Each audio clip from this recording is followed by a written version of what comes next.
ષોડશ ગ્રંથની સમજ સિદ્ધાંત મુક્તાવલી ગ્રંથની રચના અચ્યુતદાસ નામના એક વૈષ્ણવ દેવો જાતે સનોડિયા બ્રાહ્મણ મથુરાના વતની તેઓ શ્રી મહાપ્રભુજીના સેવક થયા.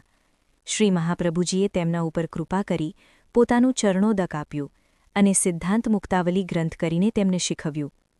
આથી બધી લીલા અને માર્ગનો સિદ્ધાંત તેમને હૃદયરૂઢ થયા, જેથી તેઓ માનસી સેવામાં મગ્ન થયા. આ ગ્રંથમાં સ્વમાર્ગીય સેવાના સિદ્ધાંતો રૂપે મોતીગૂંથી સુંદર માળા બનાવી છે, તેથી તેને સિદ્ધાંત મુક્તાવલી એવું નામ આપ્યું છે. સેવાના 3 પ્રકાર છે: 1 તનુજા, 2 વિત્તજા, 3 માનસી. એ જ રીતે પરબ્રહ્મા શ્રીકૃષ્ણના 3 સ્વરૂપો બતાવ્યા છે: 1 આધિદૈવિક સ્વરૂપ ભગવાન પોતે, 2 આધ્યાત્મિક સ્વરૂપ અક્ષર બ્રહ્મ, 3 આધિભૌતિક સ્વરૂપ જગત. આમાં ભક્તોની 5 કક્ષાઓ બતાવી છે.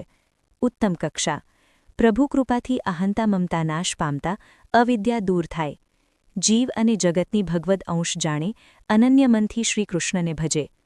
2 અક્ષરબ્રહ્મ પ્રભુને બિરાજવાનું ધામ છે એવું જ્ઞાન મેળવવા પ્રયત્ન કરે, તે મધ્યમ કક્ષા. 3 અહંતા મમતા ન છૂટવાથી સેવામાં પ્રતિબંધ આવવાથી દુઃખ થાય છતાં પ્રભુ ચિંતન કરે, તે હીન કક્ષા. 4 લૌકિક ઈચ્છા રહેવાથી સેવાના ફળમાં વિલંબ થાય, ભગવત સ્વરૂપનું જ્ઞાન ન હોય, તેમણે ભગવત સ્થાનમાં રહી સેવા સ્મરણ કરવું, તે ચોથી કક્ષા.